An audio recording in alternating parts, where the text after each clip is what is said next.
Posso só... eu não consigo baixar que meu fone está tão alto, não é pelo computador. Alguém sabe me ajudar onde eu baixo aqui pela reunião? Não está super alto aqui meu áudio, mas eu não consigo baixar pelo meu computador. Eu não sei se é aqui na reunião que eu tenho que abaixar. Alguém sabe? Não, desculpa. Senão eu deixo assim mesmo. É no computador mesmo, Roberta. Tá. Eu vou Aqui na procurar aqui. sala não tem esses controles. Você Tá. está em notebook?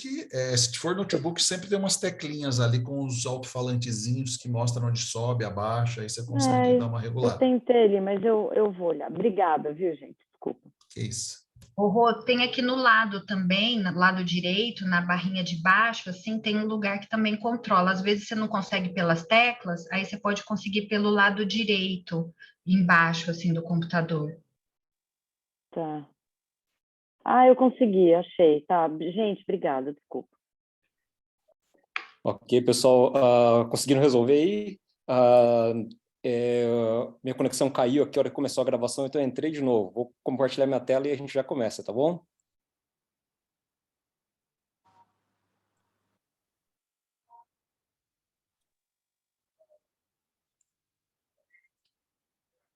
Acho que eu preciso te colocar como co-host de novo, Rodolfo.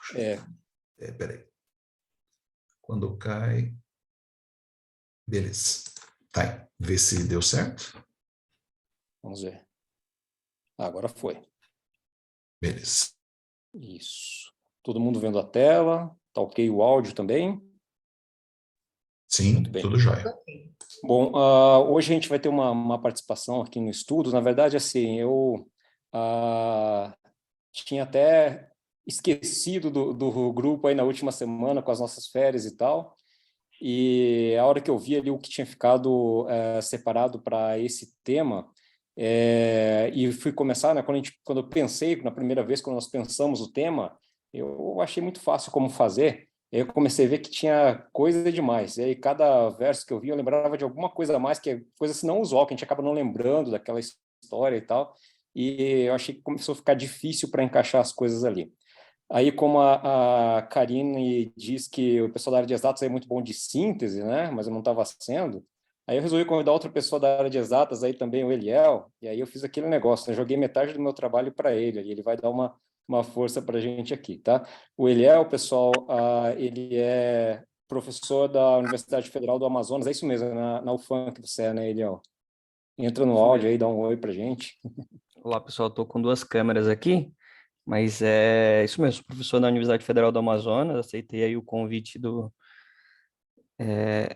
Rodolfo para estar com vocês, e como um bom professor, a gente sempre conta com a participação dos alunos, né? Então, comuniquem, né? Falem suas dúvidas, perguntas, levantem a mão. Eu acho que esse ambiente é para isso mesmo, para nós discutirmos as ideias e aprendermos juntos. O Eliel é de lá, mas ele é doutorando aqui na UFSCar, né, em Química, e está fazendo a pesquisa dele agora lá em Piracicaba, na Exalc. Bom, vamos lá, vamos começar o estudo aqui e vamos ver até onde a gente consegue chegar, vamos ver quanto a gente consegue cobrir do conteúdo. Então, a gente vai estudar agora o livro de Êxodo, a gente terminou o Gênesis, mas tudo que nós aprendemos do livro de Gênesis vai ser importante na compreensão das coisas que vão ter aqui pela frente. Tá? E a gente vai, conforme eu já disse em outros estudos lá, a gente vai criando a nossa cosmovisão acerca que, à medida que vai aumentando o conhecimento bíblico, a gente vai juntando com o nosso conhecimento da realidade, do mundo, do dia a dia, e vai encaixando as coisas, o negócio vai se ampliando cada vez mais. Quando a gente olha o tema de hoje, por exemplo, ele parece totalmente aí uma narrativa, mas mesmo nesse tema a gente vai ver que a gente vai conseguir juntar algumas pedrinhas no quebra-cabeça que vão ajudar a melhorar aí a nossa visão, não só acerca do conhecimento da história aí do Antigo Testamento, mas também acerca do plano da redenção, do plano da salvação e de acerca da própria pessoa, da pessoa de Deus. Tá? Bom, lembrando o que tinha acontecido antes das nossas férias aí, né? Nós tínhamos estudado José. José era um dos filhos de Jacó e tinha se tornado governador no Egito depois de todos os problemas pelos quais ele passou. e, por fim, ele levou a família também para morar no Egito. Então, estava lá todos os filhos de Jacó, estavam todos eles morando no Egito, inclusive Jacó. E no início aí do livro de Êxodo, no capítulo 1, nos versos aí de 1 a 7, nós vemos a descrição aí de prosperidade dos descendentes de Israel. Eles se multiplicaram bastante nesse período. E o Egito era um lugar muito bom, especialmente para aquela época, né? Eles estavam em lugares que eles tinham bastante problemas com seca e tudo mais. E no Egito, primeiro de tudo, existe ali o Nilo, né? Que é a salvação em meio à grande maioria das secas e que sofre menos com seca do que o restante da região ali, especialmente por onde eles andavam anteriormente. O Egito também, embora não fosse uma nação que tivesse uma grande dominância naquela época, existiam nações aí que politicamente eram mais fortes do que o Egito naquela época, mas ele era bastante avançado em ciência, bastante avançado em cultura também. Bom, então a gente chegou numa situação feliz aí para o povo de Israel, né? Eles estavam ali, a gente vê aí do verso 1 ao 7 que houve prosperidade. Mas aí nós temos também o relato de que chegou um rei que não conhecia José. Se nós lermos ali no Êxodo 1, e se você tiver com a sua Bíblia, eu recomendo que você esteja com ela para que, hora ou outra, você possa acompanhar aí conforme as palavras estão no texto. Eu vou ler aqui agora no verso 8. Começa assim, na minha versão aqui diz o seguinte: entre mentes se levantou um novo rei sobre o Egito, que não conhecera José. Ele disse ao seu povo: eis que o povo dos filhos de Israel é mais numeroso e mais forte do que nós. Eia, usemos de astúcia para com ele, para que não se multiplique, e seja o caso, vindo guerra, ele se ajunte com os nossos inimigos, peleje contra nós e saia da terra. E os egípcios puseram sobre eles feitores de obras para os afligirem com suas cargas. E os israelitas edificaram a Faraó a cidades celeiros Pitom e Ramsés.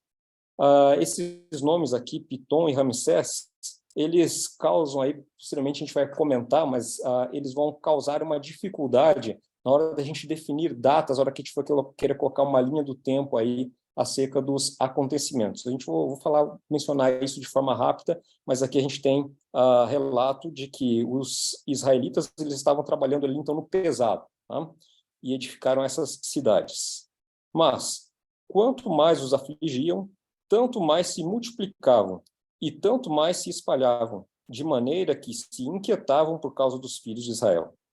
Então, os egípcios, com tirania, faziam servir os filhos de Israel e lhes fizeram amargar a vida com dura servidão, em barro e em tijolos, e com todo o trabalho no campo, com todo o serviço em que na tirania os serviram. Então, eles passam aí a escravizar o povo de Israel e atribuir serviços pesados a ele.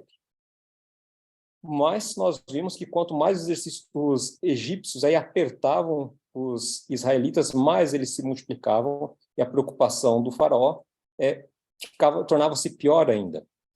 Bom, a primeira coisa que eu gostaria de discutir antes da gente continuar é como nós deveríamos encarar esse relato que nós estamos estudando aqui. Como encarar o relato do livro de Êxodo, assim como a gente discutiu lá em Gênesis, o relato da criação e tudo mais. E aí vem a grande primeira pergunta aqui, que poderia colocar tudo isso numa ótica diferente de encarar. A pergunta é a seguinte: os israelitas estiveram mesmo como escravos no Egito ou não estiveram?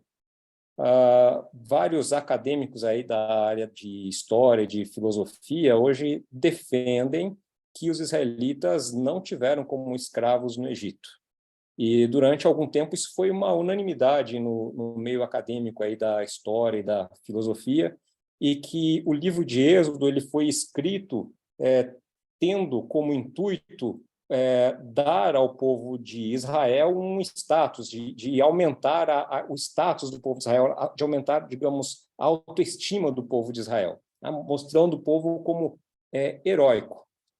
E, como vocês bem sabem, ao longo da história, os semitas foram bastante perseguidos e por diversas vezes, né? E as perseguições aí antes da Segunda Guerra aumentaram ainda os trabalhos, os artigos, os escritos, tendendo a diminuir os semitas, diminuir o valor dos hebreus, do povo de Israel. E aí, coisas como essa daqui, de negar que eles tinham Estado e que a história do Gênesis não é uma história que deve ser encarada do ponto de vista real, também ganhou um pouco de força. Mas existem evidências para dizer que eles estiveram lá, que eles serviram como escravos? Existem sim. E eu vou mencionar 3 evidências aqui. Escolhi 3 para a gente dar uma observada mais de perto. Primeira evidência que eu vou destacar. No meio do povo de Israel, existem bastante pessoas com nomes de origem egípcia, especialmente no Antigo Testamento.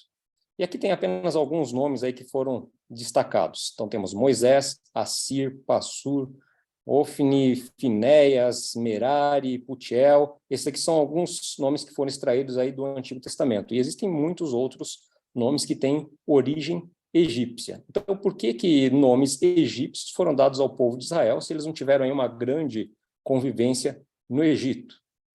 A segunda evidência que nós temos aqui agora é o contrário, a gente viu coisas no povo de Israel que veio do Egito. Agora nós vamos ver coisas no Egito que veio da região de Canaã, que é onde o povo de Israel habitava antes de ir para o Egito.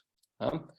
Bom, nós temos lá no delta do Nilo vários lugares que receberam nomes cananeus. E esses nomes daqueles lugares você pode consultar na Bíblia, e em alguns lugares eles vão aparecer esses nomes que, se você procurar no delta do Nilo, você vai encontrar lugares que receberam esses nomes também, e esses nomes para aqueles lugares foram atribuídos aí em torno de 1546 a 1084 a.C. Isso daí seria a época em que durou ali a dinastia que governou o Egito no tempo em que entende-se que o povo de Israel esteve lá. Nós temos, por exemplo, o nome de Sucote, Baal-Zephon, Migdol, Zilu e Gozen, que são nomes cananitas, que são nomes da região de Canaã e que foram dados a lugares ali da região do delta do Nilo. Bom, e agora que a terceira evidência, essa é bastante interessante, e também existem alguns questionamentos pesados quanto a essa evidência. Eu vou falar de leve sobre eles, mas eu gostaria de... Depois vou colocar alguns links aí eu vou colocar links de vídeos que nós temos ali, vídeos que mostram de maneira bastante clara provas acerca disso. Esse daqui é o que a gente conhece como papiro de Pulver. Esse papiro aqui, em si, ele mesmo foi datado do século 13 a.C. Essa datação para ele está bem definida. Porém, a história que conta nesse papiro, ela é uma história anterior a essa data.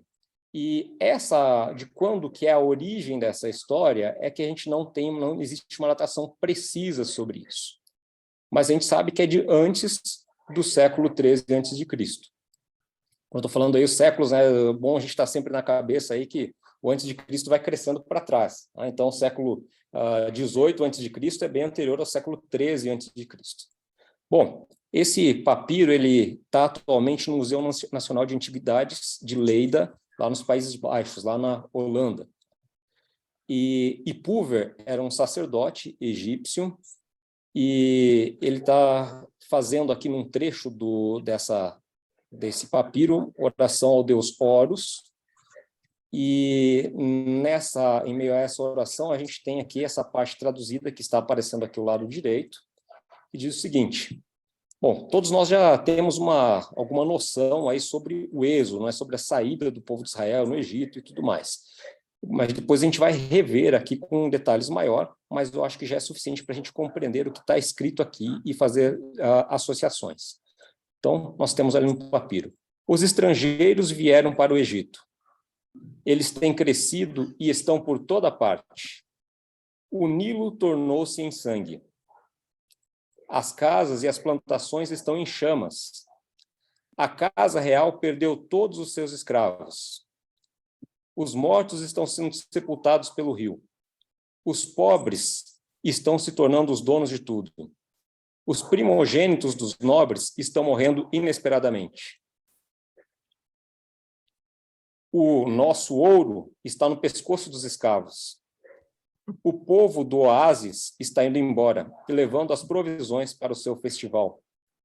Então, olha só que interessante aqui. O povo de Israel esteve no Egito e foi escravizado, segundo o relato bíblico. Aqui nós temos um relato que fala de escravos que foram embora. O Êxodo trata justamente do povo de Israel deixando o Egito. Ao sair do Egito, o povo de Israel fez uma arrecadação ali, conseguiu doações de ouro, devido a diversas situações pelas quais os egípcios passaram, que nós vamos rever aqui hoje. Eles conseguiram arrecadar bastante e levaram esse ouro embora do Egito. Foram para adorar a Deus na terra em que Deus pedia a que eles se dirigissem. E aqui diz que eles saíram saíram para o festival, seu festival, um festival religioso. E aqui ainda fala sobre o Nilo tornando-se em sangue. As 10 pragas do Egito, o Nilo tornou-se em sangue na história do Êxodo. As plantações em chamas. A casa real perdeu os escravos e, parte importante aqui, os mortos estão sendo sepultados pelo rio. Os pobres estão se tornando os donos de tudo e os primogênitos, esse daqui que era o pontinho que eu queria destacar, os primogênitos dos nobres estão morrendo inesperadamente. Bom, primogênitos, morte dos primogênitos, a principal das pragas ali do Egito. Então, nós temos aqui, num papiro, esse relato que se encaixa muito bem, ele não diz explicitamente, mas se encaixa muito bem com a história do Êxodo. Os acadêmicos, eles adotaram logo que surgiu aqui, que esse papiro foi descoberto, logo o pessoal contrário aí à ideia de que os israelitas realmente foram escravos no Egito, eles usaram como desculpa para invalidar isso daqui, o fato de que o Êxodo se deu anterior à escrita desse papiro, aliás, se deu posterior à escrita desse papiro. E, portanto, esse papiro não poderia estar remetendo-se ao povo de Israel. Isso daqui fica totalmente verdadeiro se você assumir, conforme aí aos filmes da Disney, que Ramsés II era o faraó do Egito na época do Êxodo. Então, isso ocorreu lá no século XIII para o século XII a.C. Então, foi após a escrita desse papiro. E se esse papiro se remete a uma história que é mais antiga ainda, foi muito após essa história surgir, o surgimento dessa história que foi relatada aí nesse papiro. Porém, a gente vai também mencionar pouquinho aí, mas a gente tem muito mais evidências que apontam e que hoje são mais aceitas do que a hipótese do Ramsés, que o povo de Israel saiu antes do Egito e saiu durante o reinado de Tutmoses II. E o que nos dá respaldo para dizer isso, que o Êxodo foi antes disso? Só a cronologia dos fatos que a Bíblia narra e dos fatos que são mais documentados acerca do povo de Israel, ele já não deixa esses fatores ocorrerem de forma adequada a partir do século XIII. O povo de Israel precisa ter saído antes do século XIII a.C. do Egito. E aí as coisas já ficam, se encaixam novamente. Então a gente tem novamente o papiro de Pulver como sendo aceita como uma prova aí de que o povo de Israel esteve no Egito e foi escravo. Mas por que não existem mais documentos acerca disso? Bom, no Egito existia um problema de que toda dinastia que assumia o poder destruía toda a documentação das dinastias anteriores. Então, acerca de qualquer acontecimentos históricos, a gente não consegue encontrar tanto material, tantos documentos assim, devido a essa destruição que uma dinastia fazia sobre a outra. Tá? Bom, existem vários materiais acerca desses pontos aqui, e a gente posso compartilhar com vocês, espero me lembrar aí de enviar alguns links para vocês depois. Se eu esquecer, por favor, me cobrem aí que eu envio no grupo, ok? Bom, Se alguém tiver alguma dúvida, quiser fazer alguma colocação aqui ainda antes da gente entrar propriamente na história, mas só sobre a forma com que a gente vai encarar o relato aqui, a minha sugestão é essa. Vamos encarar esse relato como sendo um relato literal. Ocorreu realmente isso, tudo que nós vamos discutir aqui. Ok? Se alguém tiver alguma pergunta, quiser fazer agora, fique à vontade aí. Pois não? Qual é o idioma que foi escrito o papiro? Isso. Então, isso daqui foi na língua egípcia, em um dos tipos, existem vários tipos de escrita egípcia, tá? Essa daqui foi uma forma alfabética da língua. Existem vários formatos aí da língua, então tem vários hieroglifos diferentes, tá? A escrita hieróglifa egípcia foi a primeira a ser traduzida aí com a pedra de Roseta e tudo mais ao longo da história. E outras escritas alfabéticas foram traduzidas posteriormente, tá? Mas é numa escrita egípcia que está esse papiro. Então não foram os hebreus que escreveram? Não foram os hebreus. Ele é de autoria egípcia. Foi escrito no Egito e de autoria egípcia. Obrigada. Ok, bom, vamos continuando. Se vocês quiserem... Só um pontinho rápido aqui sobre... Só um pontinho rápido sobre a historicidade, né? A própria Bíblia, em outras porções, traz uma cronologia que nos ajuda a entender aqui. Se a gente for ler primeiro Reis 6, verso 1, por exemplo, lá diz assim, no ano 480, depois de saírem os filhos de Israel do Egito, Salomão, no ano 4º do seu reinado sobre Israel, no mês de Zive, este é o mês 2º, começou a edificar a casa do Senhor. Olha a quantidade de detalhes que a Bíblia traz aqui, e é muito bem documentado, né, quando que Salomão viveu, em torno aí de 900 e pouco, 960, sei lá, 70 antes de Cristo. Então, fazendo a retroação ali, né, voltando o tempo, a gente chega, né, com uma relativa precisão a esses faraós aí que o Rodolfo está mencionando, né? Então, a própria Bíblia dá em outras partes evidências de que mais ou menos nessa época que se citou ali o Êxodo. Exato, muito obrigado, Fábio. Seguindo a cronologia bíblica, a gente tem exatamente o Êxodo acontecendo no reinado de Tutmoses, que a gente vai voltar nisso um pouquinho para frente. Agora, o que faz alguns teólogos terem optado por colocar Ramsés, e que a Disney e Hollywood, antes de Disney, já tinha, do Príncipe do Egito, aí, pela Disney, já tinha um outro filme que colocava Ramsés como sendo o faraó tirano aí da época do Gênesis, né?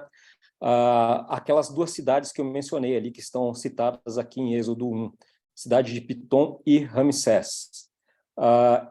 Existem duas cidades, uma que foi construída por Ramsés e outra que foi construída pelo antecessor dele, que possuem nome que dá-se a entender que esses nomes aqui referem-se a eles. Os nomes possuem algumas diferenças, mas bastante semelhanças. Tá? E se a gente adotar que essas cidades são aquelas da época de Ramsés, então, obviamente, o faraó do Êxodo vai ser Ramsés. Porém, isso fica incompatível com a cronologia bíblica. A cronologia, ela não dá espaço para isso, tem que jogar um pouquinho para trás. Então, o que a gente entende? Que essas cidades que estão sendo mencionadas aqui, elas não necessariamente são essas duas cidades aí que foram entendidas posteriormente. Tá? Então, fica aí um certo mistério acerca do conhecimento do que seriam essas duas cidades, mas é mais fácil, mais provável mais fácil aceitar a cronologia da Bíblia e que os nomes dessas cidades aí estejam trocados, aí, né, não se refiram às cidades aí edificadas por Ramsés e pelo seu antecessor. Tá? Bom, mas então vamos lá, vamos assumindo que essa história aqui ela é real e o povo começou a ser oprimido pelos egípcios e não adiantou, cresciam mais ainda. Então, o faraó deu a seguinte ordem às parteiras que atendiam as egípcias: quando nascer um menino, matem-o, não deixem viver. Se for uma menina, tudo bem, podem deixar viver. Se for um menino, matem. Agora, as parteiras foram tocadas por Deus e elas não executaram essa ordem de faraó. E quando questionadas por faraó, elas disseram que as mulheres hebreias, elas não deixavam o filho ficar distante, diferente do costume egípcio, que era durante um parto, o parto era feito e a criança normalmente era levada para ser amamentada por uma ama antes da própria mãe amamentar. Então, na medicina egípcia, o parto era assim, o bebê ficava bastante afastado ali da mãe no momento do nascimento. E as mães hebreias, elas não permitiam essa separação. Tá? E então, o que o faraó passou a fazer? Nós temos aí no final dos versos ali 16 a 12, então ele dá a ordem para que o seu povo, e por povo aqui a gente entende que o faraó se refere em geral aos seus soldados, tomassem os filhos do sexo masculino, dos hebreus, e lançassem no Nilo. Então, esses filhos seriam afogados no Nilo, e a gente tem um dos diversos massacres de inocentes que a gente vê ao longo da história. É algo terrível, os bebês sendo lançados no Nilo. Mas aí a gente vai para o capítulo 2, e no capítulo 2 nós vamos ter a história de Moisés, o grande personagem aqui, o grande herói de Êxodo. Nós temos, então, de um lado como grande vilão, Faraó, do outro lado, como grande herói, Moisés. Moisés, esse nome ele recebeu depois de ter uma certa idade. Então, a gente não sabe qual que seria o nome dado pela sua família hebraica. Mas o que acontece é que uma família hebraica da tribo de Levi teve um bebê e esconderam esse bebê. Conseguiram segurar ele por 3 meses, mas estava impossível esconder mais. Então, você tem um bebê que chora e tudo mais, e temendo a sua mãe, a mãe de José, ela se chama Joquebede. Nessa parte do texto, a gente ainda não tem todas as informações, mas mais para frente a gente vai ver que Moisés ele tinha pelo menos uma irmã chamada Miriam, que nessa ilustração aqui seria representada por esta menina, e um irmão chamado Arão. A mãe de José era Joquebede e o pai Eucana. Então Joquebede faz um cesto e calafeta esse cesto com betume, coloca Moisés dentro desse cesto e coloca então esse cesto no Nilo. Então Moisés é colocado sobre as águas. E Miriam, a sua irmã, fica observando o que vai acontecer. E ela faz isso, então Joquebede faz isso na esperança de Moisés encontrar, Moisés que ainda não era Moisés, do seu bebê, encontrar a sobrevivência. E aí entra na história a filha do faraó. Então nós temos Miriam escondida no meio dos juncos, ali na beira do Nilo, e a cesta chega-se ao local onde a filha de faraó ia se banhar. E ela vê aquela cesta e pede para sua serva que tragam aquela cesta. Quando elas trazem a cesta, ali está um bebê. E a filha de Faraó, ela então se encanta por aquele bebê, ela diz no texto, ela reconhece ele como sendo um hebreu, então ali no capítulo 2, nos versos 5 ao verso 10, nós, mais especificamente aqui o verso 6 em diante, a hora que ela abriu o cesto, viu a criança, e eis que o menino chorava. Teve compaixão dele e disse: este é menino dos hebreus. Então, aí aparece a irmã de Moisés. Aparece a irmã de Moisés e diz o seguinte à filha de Faraó: queres que eu vá chamar uma das hebreias para que sirva de ame e crie a criança para você? E a filha de Faraó concorda. Então, quem que é a Miriam, que é a irmã de Moisés, traz? Ela traz a própria mãe de Moisés. E assim, a criança acaba sendo criada pela própria mãe, mas para posteriormente, quando crescer, voltar e ser ser filho da filha de Faraó. No verso 9 diz: então lhe disse a filha de Faraó: leva este menino, cria-mo, pagar-te-ei o teu salário. A mulher tomou o menino e o criou. Sendo o menino já grande, ela o trouxe à filha de Faraó, da qual passou ele a ser filho. Esta lhe chamou Moisés e disse: porque das águas o tirei. Então a gente tem uma explicação aí, inclusive, para o nome Moisés. O nome Moisés, quem deu foi a filha do faraó. E ele já não era pequeno, já não era um bebê quando recebeu esse nome. E esse nome aí, o Moisés, ele deriva aí de um nome que foi comum a uma dinastia de faraós.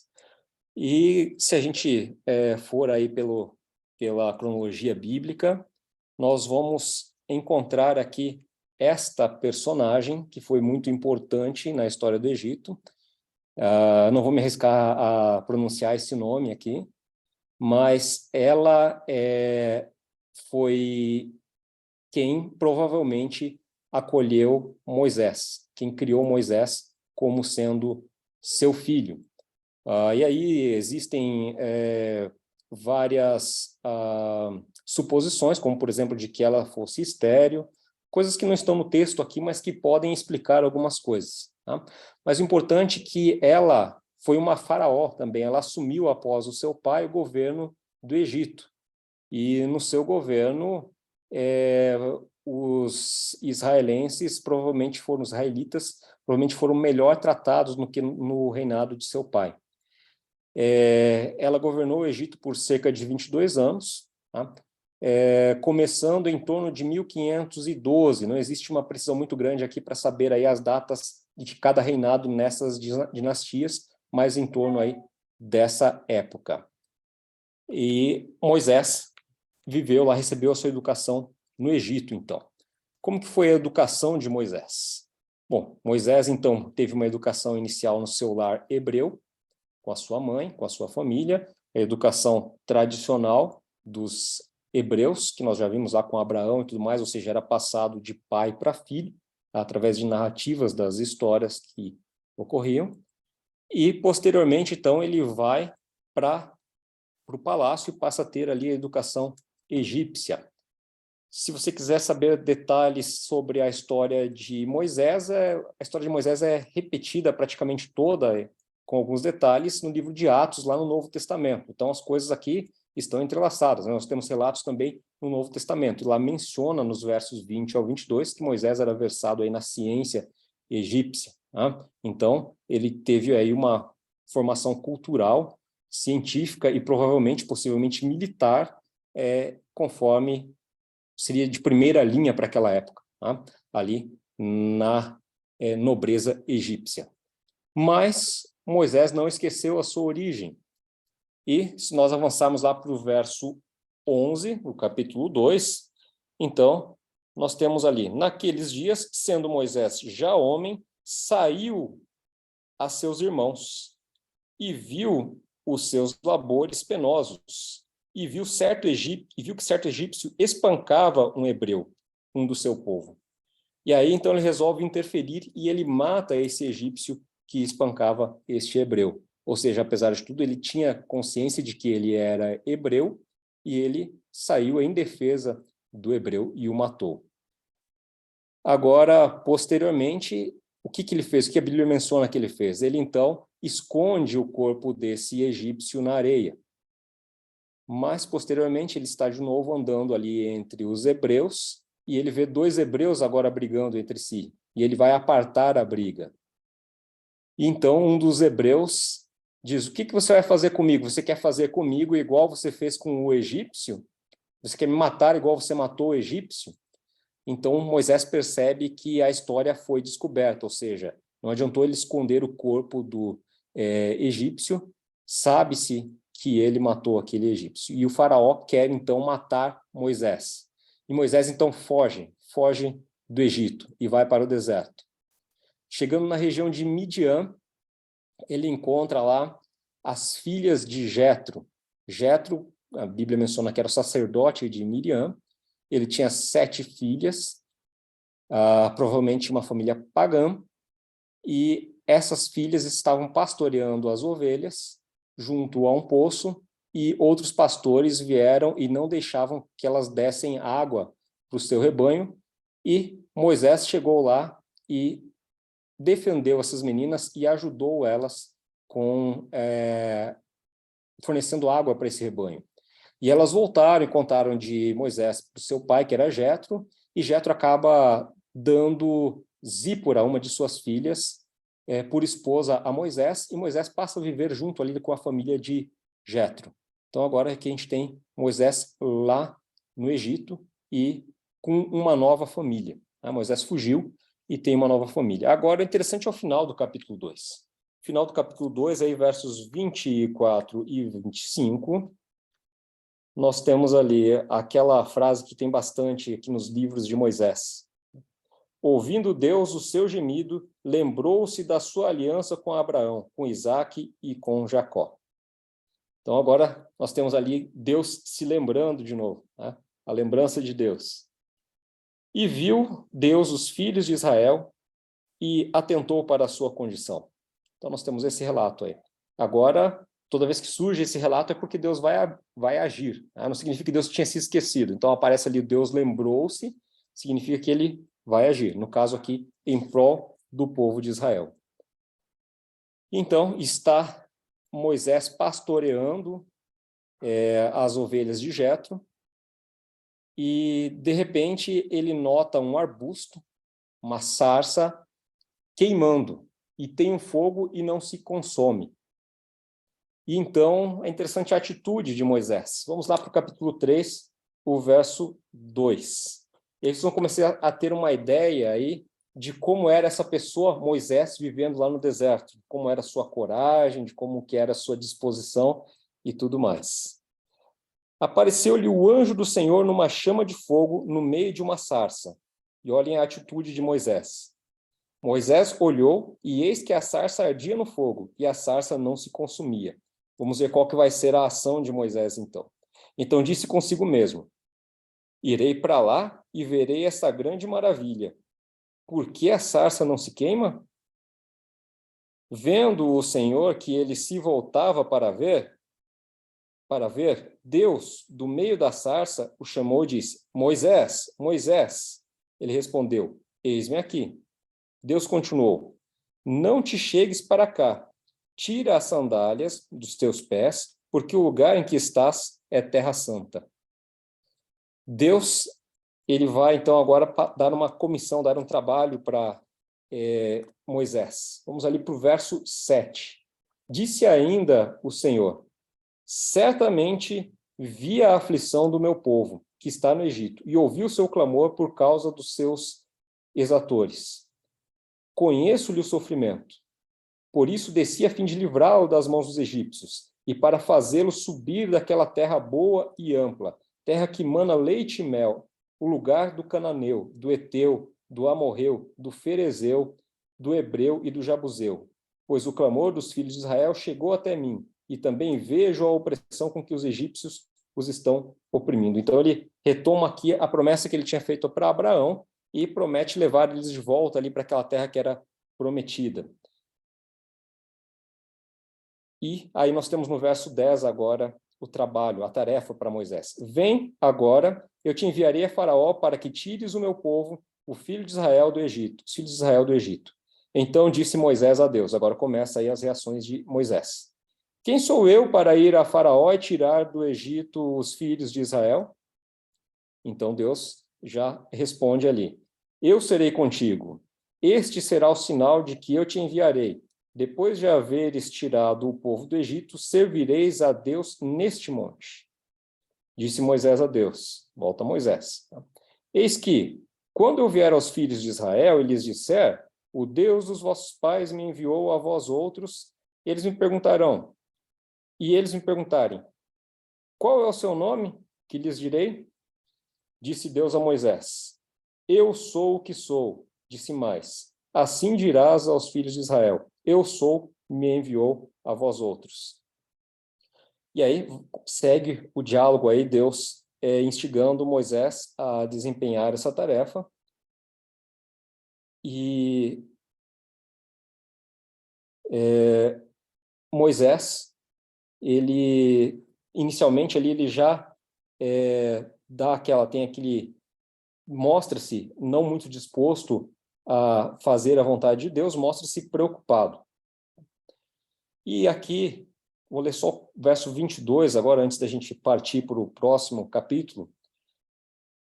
Cada mulher pedirá à sua vizinha e à sua hóspeda joias de prata, joias de ouro e vestimentas, as quais poreis sobre vossos filhos e sobre vossas filhas, e despojareis os egípcios. Então, aqui, além de prometer que eles iam sair do Egito, promete também que eles sairão levando ali o ouro dos egípcios. Agora, no capítulo 4, nós vamos conhecer melhor aí a relação entre Moisés e Deus.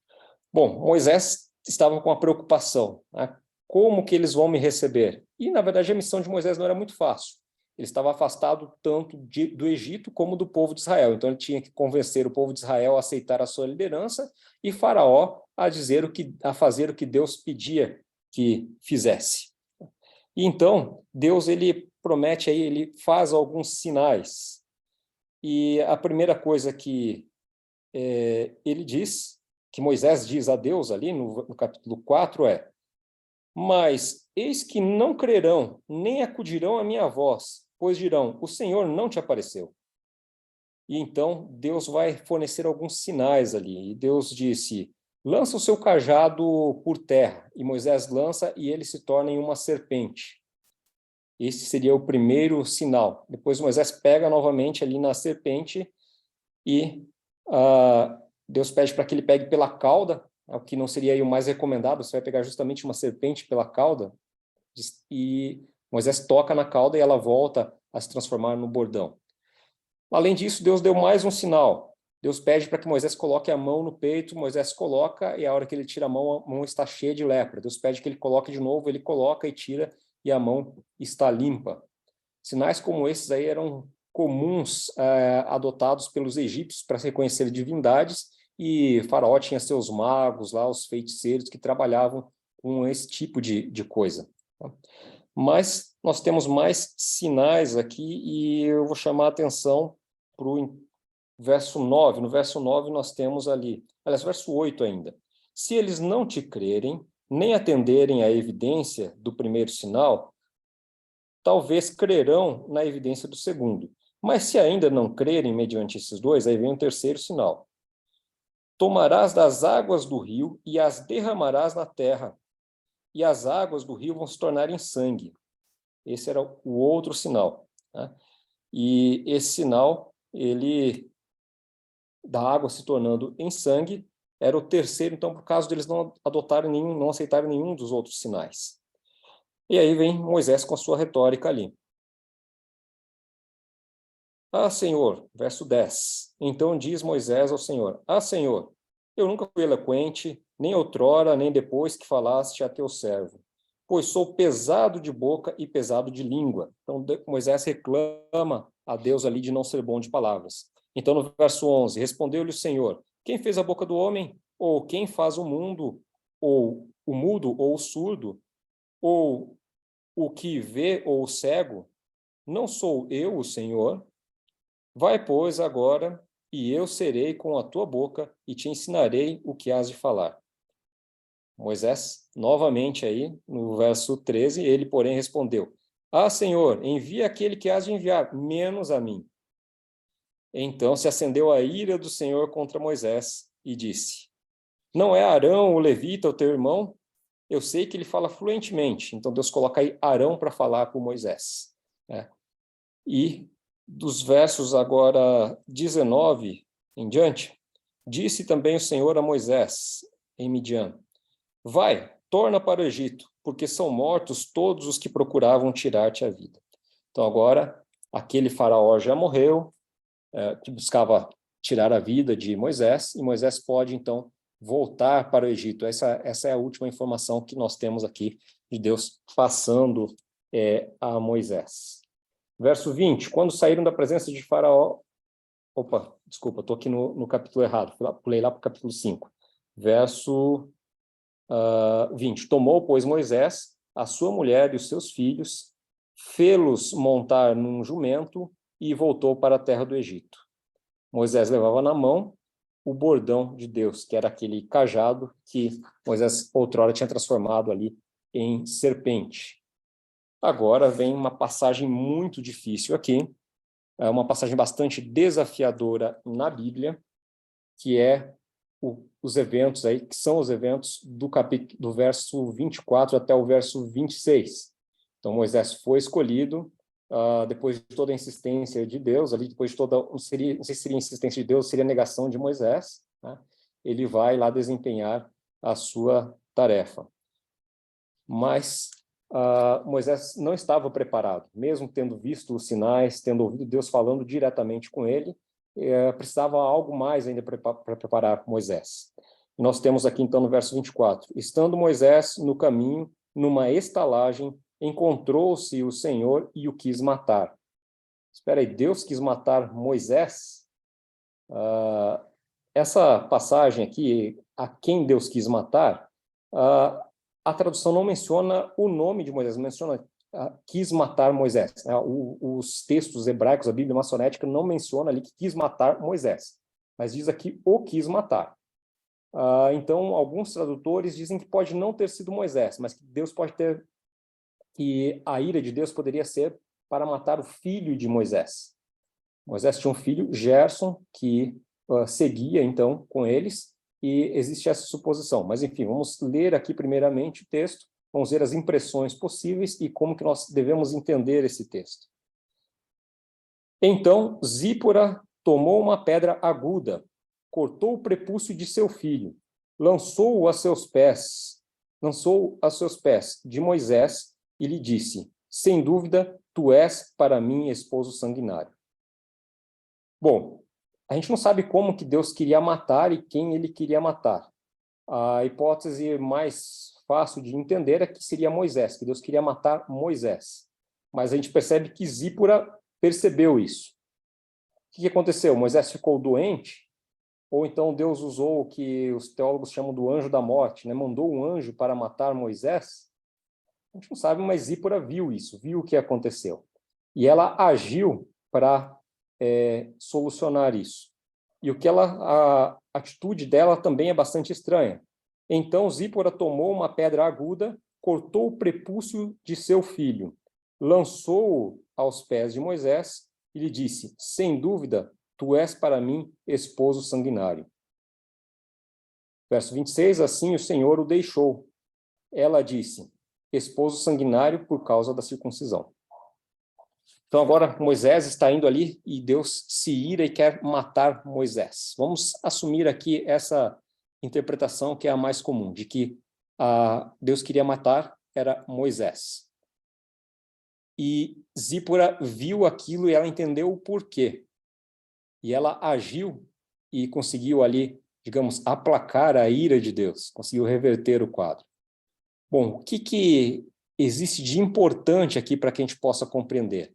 A ação dela foi de circuncidar o seu filho. Agora, esse seu filho também, há dúvidas quanto a se isso se refere ao filho de Moisés, Gerson.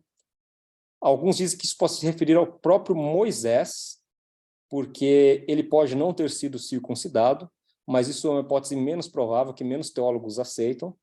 Então, indo na linha de que Moisés era a vítima ali que estava para ser morta, que ela circuncidou o filho de Moisés, e depois ela lançou o prepúcio do filho de Moisés aos pés de Moisés. Nós entendemos dessa forma. O que nós vemos aí? Primeiro, Moisés foi escolhido para uma tarefa muito importante.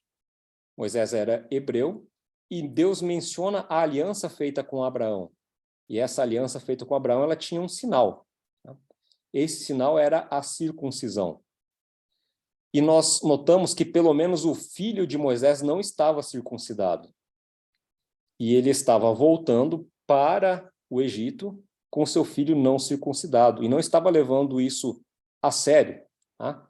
Bom, Deus não poderia permitir que ele voltasse para o Egito com seu filho não circuncidado, se ele estava indo justamente para garantir que a aliança com Abraão fosse efetivada.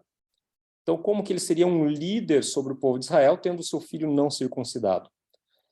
E a forma com que Zípora agiu ainda, dá a entender de que pode ter sido ela que impediu a circuncisão do filho. Tá? Então, ela soube rapidamente do porquê Deus estava querendo a morte de Moisés. Ela impediu a circuncisão do menino. E então, ela vai lá e circuncida o menino. E fazendo isso, e ela ainda parece ali, ela diz que Moisés é sanguinário, tá? Ou seja, ela ainda se mantém irada ali por causa dessa ação que ela teve que tomar. Mas fazendo isso, Deus o deixou. E aqui a gente nota uma última lição de preparação para Moisés. Moisés precisava levar bem a sério a questão da aliança com Abraão. E esse episódio aí de quase ser morto por não estar cumprindo por completo o que lhe foi pedido, a aliança com Abraão, ele e os seus descendentes precisavam ser circuncidados, ele passa por essa experiência aqui. Então, ele volta para o Egito, ele e Arão, e tem primeiro a conversa com o povo de Israel, e vão então a Faraó pedir para que possam se ausentar do Egito, para que possam adorar a Deus no deserto. E Faraó responde aí com mais opressão em cima do povo. Então agora ele passou a exigir mais trabalho, disse que negaria, que desconhece quem é esse Senhor, e o povo de Israel também acaba não tendo fé nesse Deus que iria salvá-los. Isso a gente observa aí no capítulo, tanto no capítulo 5, como posteriormente nos capítulos 6 e capítulo 7. Bom, quem seria este faraó? Então, nós mencionamos lá no início, tá? Duas hipóteses, o faraó Ramsés, e para essa hipótese a cronologia bíblica não se encaixa muito bem, e a outra hipótese é esse daqui, o faraó Tutmoses III, ou Tutmés III, escrito dessas duas formas aí em português. Esse daqui ele teve o seu reinado no Egito entre 1479 e 1425, também datas aí sem uma precisão muito grande. Tá? Mas esse daí seria o período do Êxodo, entre 1479 e 1425 a.C. Bom, a conversa com o faraó não foi muito boa, né? Agora eu vou requisitar um pouquinho da ajuda do Eliel, mas antes disso, se alguém tiver alguma dúvida, se alguém quiser comentar, adicionar alguma coisa sobre o que a gente viu aqui até o momento, incluindo essa passagem de Deus querendo matar a Moisés, por favor, fique à vontade.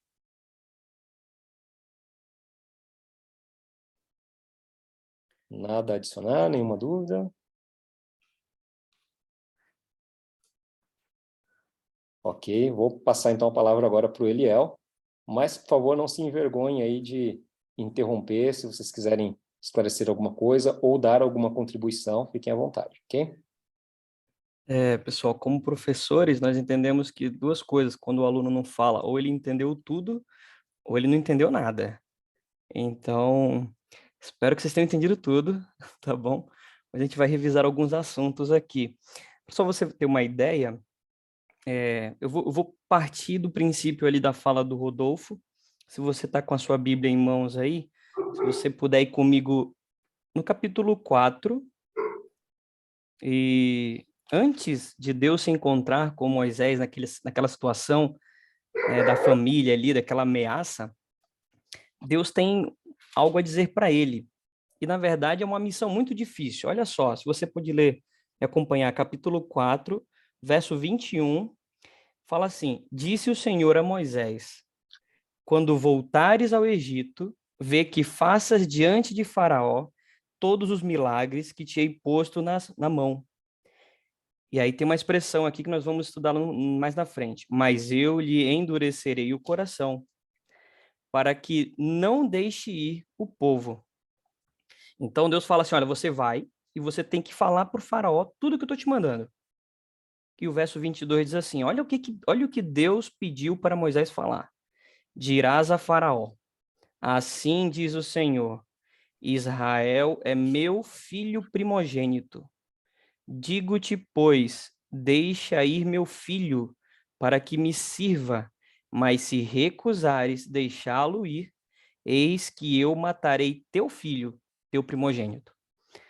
Pensa comigo, se você fosse Moisés, falando ali com vamos supor, como se fosse o presidente dos Estados Unidos hoje, você falaria isso? Diz assim, olha, ou você liberta o nosso povo, ou o nosso Deus vai matar teu filho. Qual é a chance de você sair vivo desse encontro? Então, é algo realmente desafiador, tanto que no verso seguinte acontece esse encontro. A mensagem é tão séria, o convite que Deus faz é tão forte, que o mensageiro precisava estar qualificado para aquilo. E Moisés não estava qualificado. Então Deus vai a ele, e aí acontece esse momento de qualificação, vou colocar assim, e Moisés então agora está apto a levar essa mensagem. Bom, isso, fica em mente isso aí, porque a gente vai voltar um pouco. Deixa eu só ver quanto tempo eu tenho aqui também. Mas o livro de Hebreus, ou desculpa, o livro de Êxodo, a história ali, ela tem muito do viés egípcio, né? Moisés, ele tinha esse conhecimento, essa base. E eu coloquei essas imagens aqui iniciais porque imagina o cenário. Vamos supor que você agora aqui é hebreu ali, escravo. Vamos supor que o seu pai ali tá tendo que trabalhar muito, sofrendo, e do nada batem a sua porta e diz assim: me dá teu filho que eu vou matar ele. O que você faria se você pudesse? Imagina, o soldado foi lá, destruiu a tua porta, e falou: não, vou jogar teu filho no rio. Então, é um cenário de injustiça tremenda. Eu coloquei algumas imagens aqui da Ucrânia, você sabe o que está acontecendo ali. A primeira imagem é dos protestos no Irã. Lá no Irã, uma moça, uma mulher, uma jovem de 22 anos, foi morta pela polícia porque ela não usou corretamente o véu. E isso gerou um protesto de escalas grandiosas no país. Mais de 600 pessoas já morreram devido a esses protestos lá. E se você abrir o jornal, se você olhar as notícias, realmente são desesperadoras, né? E, Rodolfo, já que você vai me ajudar passando a apresentação, eu quero colocar 2 textos, pode avançar? Que você depois pode procurar, podemos mandar para você o material. Um deles está lá em 1 João 5,19, na Nova Versão Internacional, e diz assim: o mundo todo está sobre o poder do maligno. E em João 10:10, o mesmo autor diz que esse maligno tem um papel, ele vem para furtar, matar e destruir. O que nós encontramos agora no livro de Êxodo nada mais é do que Deus realizando incursões no terreno do inimigo. Deus demonstrando agora quem é que tem a soberania sobre todas as coisas. Quem é que de fato vai trazer a justiça. Então o povo clamou por justiça e Deus trouxe o quê? Justiça. Então nós precisamos entender esse aspecto da divindade, talvez possamos estudar depois, que Deus ele é amor, como o próprio João deixa claro, mas ele também é um Deus justo. E essa justiça precisou ser feita, né? Então o povo clamava: Senhor, olha os meus filhos, né? Meu filho acabou de nascer, foi jogado no rio. Meu marido está trabalhando desesperadamente. Meu marido tá sofrendo. Chegou em casa, né, bateram nele. Então o povo não aguentava mais. Eram mais de 400 anos de tirania, 400 anos de escravidão. É muito tempo. Então Deus agora vai intervir. E aí nós vamos ler um pouco mais sobre isso. Pode avançar? Isso aí. E aqui nós vamos encontrar, então, como Deus vai fazer isso. Então, lembre-se, desde o início, Moisés ia dizer para o faraó que o filho dele iria morrer. Então, isso já foi claro. Olha, faraó, teu filho vai morrer. Beleza. Agora, o que Deus faz? Deus vai dar oportunidades para que isso não aconteça. Deus vai dar chances ao faraó para que ele reconheça o que ele está fazendo e mude a sua atitude. E aí eu quero ler agora esses textos com vocês. Esse de Êxodo capítulo 3, verso 19 e 20. Acho que vamos ler ele, se você tiver a oportunidade de acompanhar. Diz assim, Êxodo 3, 19 e 20. Eu sei, porém, que o rei do Egito não vos deixará ir, se não for obrigado por mão forte. Então, olha, Deus sabe que o rei não vai deixar. É a onisciência divina. Então, Deus já está dizendo, olha, ele não vai permitir. E o verso 20 diz, portanto, estenderei a mão e ferirei o Egito com todos os meus prodígios que farei no meio dele. Depois vos deixará ir. Então, Deus, ele já tinha muito claro com a sua sabedoria de que, de fato, o faraó iria resistir à ação divina. Mas, mesmo assim, Deus insistiu com o faraó. A mensagem era, seu filho vai morrer. A pergunta agora que fica é, você vai deixar isso acontecer? Imagina, se alguém chegar para mim e falar, olha, Eliel, se você não mudar essa sua atitude, se você não fizer isso e isso, sua mãe vai morrer. Eu, por amor à minha mãe, eu mudaria, eu faria as mudanças que forem necessárias para que isso não ocorra. Mas aconteceu isso com o faraó? Vamos ver. E aqui nós entramos um pouquinho nas pragas, né? Chega ali então Moisés com Arão. Moisés, essa primeira cena, essa imagem que você vê, Moisés vai se apresentar a Faraó, vai dizer aquela notícia, e Faraó, ele pergunta para Moisés assim, mas quem é esse Deus? Quem é esse Deus que você tá vindo aqui falar? E ele responde assim, eu sou, me enviou. Na cultura egípcia existia dentro da parte da ciência da egípcia, eles tinham o conhecimento de que ao saber o nome de uma pessoa, você poderia então manipular aquela pessoa. Então, os deuses funcionavam do mesmo jeito. Então, quando você sabia o nome do deus, você podia então manipular aquele deus. Existem achados arqueológicos disso, existem egiptólogos que comprovam que de fato isso acontecia. Eles manipulavam então a divindade utilizando o nome de Deus. É por isso que quando Moisés pede o nome, quando o faraó pede o nome, ele diz assim, olha, eu sou me enviou. Né? Então isso é um pouco da cultura da época. E a primeira apresentação que Moisés coloca ali é que o seu cajado se transformou em uma serpente. E só para você ter uma ideia, agora, Êxodo capítulo 7, o verso 9. Olha só, Moisés está ali, falou tudo aquilo que tinha que falar, Faraó não acreditou, e Faraó diz assim no verso 9, quando Faraó vos disser, fazei milagres que vos acreditem, dirás a Arão, toma o teu bordão e lança-o diante de Faraó, e o teu bordão se tornará em serpente. Ou seja, Faraó queria ver, né? Era o cético, né? Olha, eu quero ver, me mostra que eu quero ver isso acontecer. E isso aconteceu, ele pediu, a serpente se transformou ali, e a serpente de Moisés, ela teve ali a primeira batalha.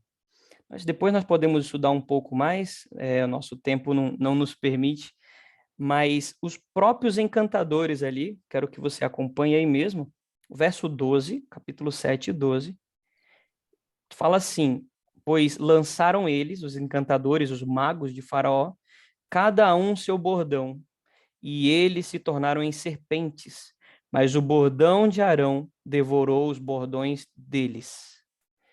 Isso era uma representação de poder. Na cultura egípcia, o deus maior é o deus que vence os poderes dos outros deuses.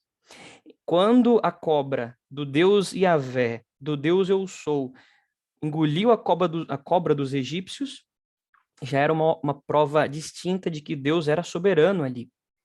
E o verso 13, olha só, que aí é o desfecho dessa história. Todavia, o coração de Faraó se endureceu e não os ouviu, como o Senhor tinha dito. E aí vem milagre após milagre, e isso vai acontecendo, praga após praga, e o coração de Faraó continua endurecido. Pode passar, Rodolfo? Aqui é só para nós entendermos um pouquinho e ver o que Deus fez ali, né? O que eram essas pragas, o que foi, o que estava em jogo ali. Deus queria se mostrar agora como sendo o Deus dos hebreus, mas quem é o Deus dos hebreus? É por isso que cada praga vai afetar de maneira específica as divindades egípcias. Deus vai mostrar agora que, de fato, é o próprio Deus Yahvé que comanda a natureza, que comanda o tempo, que comanda a vida. E aqui você tem algumas ilustrações. Você tem tipo um barco, né? Essa embarcação apresenta ali alguns deuses egípcios. Isso acontecia toda noite. Toda noite, de acordo com a mitologia egípcia, eles enfrentavam Apófis, que é essa imagem que está ao lado dela, é uma cobra, e essa cobra, ela engolia o sol. E enquanto, né, o sol era o deus Ra para eles, e toda noite acontecia uma batalha. Os deuses se reuniam então, deuses que não se gostavam, mas eles se reuniam à noite para essa grande batalha, para enfrentar Apófis. E quando o sol nascia, então essa batalha foi vencida. Isso é um pouco da história, tem outros detalhes. Aqui embaixo você pode ver uma representação de um filme, mas existia e existe ainda achados do que é chamado do Livro dos Mortos. O Livro dos Mortos era uma forma que os feiticeiros, os magos ali, os cientistas da época, como eles eram chamados, eles usavam para você embalsamar um corpo, para que esse corpo se guiasse no além. Então existiam técnicas, existiam ali instruções para o morto. E aqui na esquerda, aqui mais embaixo, a última imagem, é uma representação de como funcionava então o ser humano. Para eles, o ser humano era dividido em várias partes. Ele possuía vários aspectos. A sombra do ser humano era um aspecto, o corpo físico dele era um aspecto, e um outro aspecto muito importante é o nome. O nome, ele chamava de Ren, o nome era muito importante. Então, o que aconteceu, por exemplo, com aquela rainha que o Rodolfo mencionou? O nome dessa rainha é Hatshepsut, né? Eu também não... O Rodolfo não quis ali falar o nome, mas ela soa como isso, né? Hatshepsut. Essa rainha, o nome dela foi apagado. Em muitas construções que ela realizou, a pessoa que assumiu o trono ali, Tutmés III, apagava e apagou o nome dela. Então, para os egípcios, o nome era algo muito importante. Eles escreviam o nome nas portas, eles escreviam o nome nos palácios, eles escreviam os nomes porque eles queriam ser lembrados. Era uma maneira de se manter vivo no além. Você vai ver como tudo isso vai se relacionar com as pragas, tá bom? Vamos lá, vamos começar. Eu fiz um resumo. Aqui estão as 10 pragas resumidas. Você depois pode ver com detalhe cada uma delas, mas eu vou falar bem brevemente. A primeira praga foi as águas se tornaram em sangue, rãs, piolhos, moscas, pestilência, úlceras, granizo, gafanhotos, escuridão e por último, ou seja, depois de 9 chances, por último, a morte dos primogênitos. E a ação do faraó em todas essas pragas, quando elas cessaram, se você acompanhar na Bíblia, vai dizer assim, e o coração do faraó se endureceu. Então, essa constância, a gente encontra essa constância, o coração do faraó se endureceu. Bom, essas são as pragas. Tem alguma pergunta sobre as pragas de maneira específica? Que a gente já vai encaminhando aqui. Eu vou fazer essa pausa aqui. Se alguém tiver alguma pergunta, pode ficar à vontade. Eliel, Pode perguntar. parece que tinha a ver com, as pragas tinham a ver com os deuses deles, é isso mesmo? Isso mesmo, eu vou apresentar aqui em seguida essa relação que havia entre as pragas e os deuses. Mas essa Então, parte das úlceras, granizo, sim, tá. todas elas tinham a ver com as divindades. Então pode avançar até, Rodolfo, e a gente já apresenta aqui, que a gente consegue ver aqui essa relação. Essa lista não é minha, eu extraí essa lista de um guia de estudos que apresenta essa relação com a praga e a divindade egípcia. Então, o rio se transformava em sangue, era um ataque direto ao guardião do Nilo, ao espírito do Nilo e também a Osíris, porque o Nilo era o seu sangue. Então, essa relação vai ocorrer, ou seja, a praga é enviada e demonstra que os magos ali, os feiticeiros de Faraó, não tinham poder para fazer esses feitos. Chega uma hora que eles tentam replicar, eles até conseguem. O cajado deles virou uma cobra. A água em sangue eles conseguem fazer também. Mas quando chega a partir dos piolhos, eles já não não conseguem mais fazer. Então, cada ataque, cada praga era Deus dizendo, olha, o seu Deus, por exemplo, a deusa da rã, né? Uma deusa com cabeça de rã, deusa da ressurreição. Essa deusa, Heket, ela não tinha poder. Imagina agora o povo ali rodeado de rãs por todos os lados. Imagina o que passava na cabeça do povo. E isso era uma demonstração não apenas para os egípcios, isso era uma demonstração para Israel. Por quê? 400 anos de escravidão, 400 anos ali, a mentalidade deles foi mudando também. Eles começaram a aderir práticas dos egípcios também. Então, para cada praga, há uma relação com uma divindade. Um exemplo aqui é essa 9ª praga, as trevas. Ela é praticamente o ápice das pragas, por quê? Porque quando anoitecia, na mentalidade dos egípcios, como eu falei, todos os deuses se reuniam para enfrentar Apófis, né? Perdão, que era a serpente que queria devorar o sol. Então, quando houve trevas sobre a terra, e essas trevas não iam embora, era uma prova clara de que todos os deuses dos egípcios não tinham sequer poder para se igualar ao Deus de Israel, que trouxe aquela escuridão ali. Então, cai por terra ali toda a crença dos egípcios, cai por terra ali o que eles haviam construído e idealizado, porque Deus foi além. Deus falou, olha, os deuses de vocês são criações, enquanto de fato eu sou, né? Eu sou o que sou, né? Então, essa é a relação que acontece. E aqui tem a lista, eu não vou ler toda ela, porque demanda um pouco de tempo e nós estamos aqui com o tempo bem apertado. Mas você pode entender um pouco dessa relação, tá bom? Perguntas até essa parte? Essa 10ª praga eu ainda vou falar um pouquinho já já. Você tem alguma dúvida? Ou tá tudo certo? Tudo bem? Então vamos lá para mais um. Pode avançar, Rodolfo? E aqui eu quero explicar, então, algo. Era essa questão, lembra que eu falei lá que o Deus endureceu o coração do faraó? Como é que pode? Deus endurece o coração? Zé, posso falar um pouquinho também? Pode falar também. Você quer começar? Então, para Quer mim, que comece? Não, pode. Só duas partes de tudo que está aqui, né? Várias vezes aparece aí, vai aparecer várias vezes durante todo o êxodo que Deus endurece o coração de Faraó. Tá? E juntado com aquela parte anterior ali do verso 24, a primeira impressão que a gente tem aqui é que Deus é mal demais. Tá? Primeiro ele pede para Moisés fazer um favor e depois ele vai lá e quer matar Moisés. Agora ele endurece o coração de Faraó para que Faraó não faça as coisas, para ele poder castigar mais ainda o povo.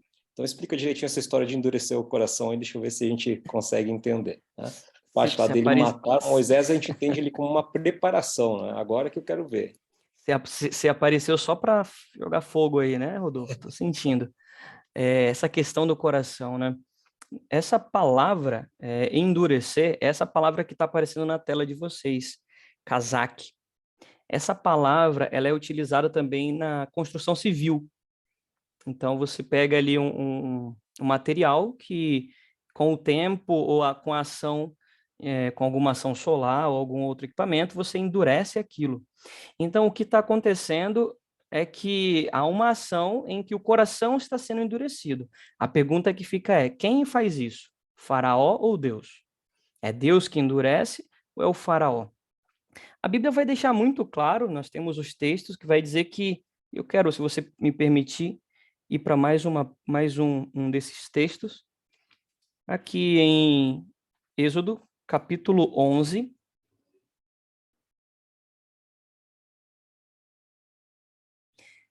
e aqui no capítulo 11, o que está acontecendo? Moisés chegou para Faraó e falou, Faraó, olha, foram 9 oportunidades, por favor, deixa a gente ir, porque o que vem depois é a morte dos primogênitos. O capítulo 11 é praticamente isso. É Moisés alertando o Faraó e o povo.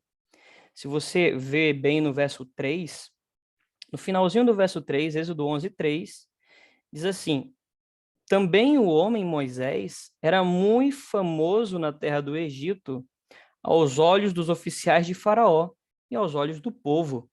Então, os egípcios, eles conheciam Moisés. Todas aquelas pragas, alguns deram atenção e se protegeram. Outros não ligaram e sofreram com elas. O exemplo disso, chuva de granizo, que aconteceu, que matou os animais que estavam no campo. E Moisés havia pedido para retirarem os animais do campo. Então, o povo estava apreensivo. E agora, Moisés, o que vai acontecer? E agora? E aí Moisés chega e fala, olha, agora é a morte dos primogênitos. E vejam o que acontece, olha só, o verso 9, aí mesmo, Êxodo 11, 9. Então disse o Senhor a Moisés, Faraó não vos ouvirá. Faraó não queria mais ouvir. E o verso 10, Moisés e Arão fizeram todas essas maravilhas perante Faraó. Tudo aquilo ele viu. Imagina, cair pedras com fogo do céu, gafanhotos devastando tudo, mas o Senhor endureceu o coração de Faraó. Puxa vida, quer dizer que Deus que fez isso? Quero que você olhe comigo para essa imagem aqui. Essa imagem é do livro dos mortos. Essa expressão, ela é retirada, imagina, né? Moisés, o escritor do livro de Êxodo, ele teve a sua nacionalidade, ele é egípcio, né? Nasceu ali no Egito, apesar de ser hebreu. E aqui é uma representação dos livros dos mortos.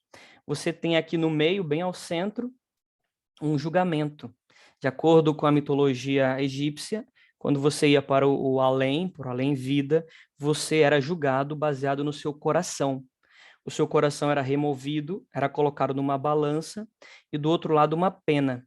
Se o seu coração fosse mais leve do que aquela pena, você poderia assim desfrutar então das alegrias. Se fosse o contrário, você acabaria então indo para os tormentos que existiam ali. E nos livros dos mortos, eles tinham uma dica, eles queriam burlar esse sistema. E o que eles faziam? Eles construíam esse besouro que você vê aqui, é um escaravelho, faziam esse besouro em pedras, adornados, e na hora de embalsamar, eles retiravam o coração e colocavam no lugar do coração esse besouro, esse escaravelho de pedra. Por quê? Pedra, para eles, não tinha sentimento, não tinha o que dizer, não podia falar o que a pessoa viveu ou não. Então, na hora do julgamento, de acordo com a mitologia deles, o coração de pedra iria salvá-los do julgamento. Então, Deus usa uma expressão que já acontecia naquela época. O coração era do próprio Faraó, mas ele havia escolhido isso. Um exemplo disso, imagina o sol, e você tem a cera e o barro. O sol, ele vai amolecer a cera, mas o sol vai endurecer o barro. Ou seja, Deus estava sendo generoso, misericordioso com Faraó, apresentando para ele a alternativa, dizendo, Faraó, deixa meu povo ir. Você já matou as crianças, você já maltratou todo mundo, e, por favor, é só deixar meu povo ir. Não precisava das pragas, não precisava. Mas o próprio Faraó falou, não, eu não conheço esse Deus, eu não sei quem são vocês para fazer isso. Então, e aí eu coloco os relatos bíblicos que apresentam. O Faraó, então, endureceu o seu coração. Os escritores bíblicos colocam essa menção a Deus, né? O Senhor endureceu. Por quê? Porque Deus permitiu que isso acontecesse. Quando Deus permite algo, não é que Deus está fazendo, mandando que aquilo vai acontecer, não. O Faraó escolheu e Deus permitiu. Isso nós chamamos de livre-arbítrio. Você tem a liberdade de escolher. Faraó teve a liberdade de escolher libertar o povo desde o primeiro milagre, que não era nem as pragas, era aquela cobra, o cajado que se transformou em cobra. E a Bíblia dá mais ênfase com relação a isso. Pode passar, Rodolfo, eu coloquei um verso aqui para a gente ver, que é o que Deus, é um convite que Deus faz, né? Ele fala assim, removerei o coração de pedra que tem e o trocarei por um coração que vive, segundo a vontade de Deus, não segundo a própria vontade. O que aconteceu com Faraó? Ele preferiu seguir a própria vontade. Ele preferiu seguir o próprio desejo.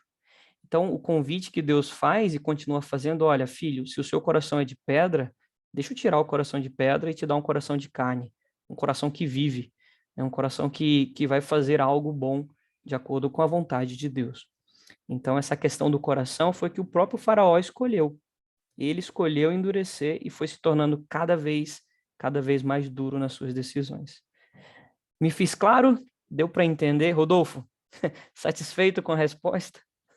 O que vocês podem me dizer também? Eu estou satisfeito. Eu queria até complementar, Eliel. Pode falar, sim. A Bíblia é cheia de loops, né? A gente sempre fala que esses temas vão se repetir. O coração, o endurecer o coração, é uma frase que aparece muitas vezes na Bíblia. E uma vez, a Silvana estudando comigo isso, eu fui atrás de estudar um endurecer o coração. E fica aqui o convite para vocês também estudarem esse endurecer o coração. E é bem o que o Eliel disse. Quando não é que Deus endurece o coração, mas ele endurece o coração. Vou me explicar. Frente à presença de Deus, que, vamos dizer assim, o que causa esse endurecimento é a presença de Deus, o agente causador. Então, frente à presença de Deus, a gente tem duas posturas: ouvir a voz ou endurecer o coração. E isso é uma resposta nossa.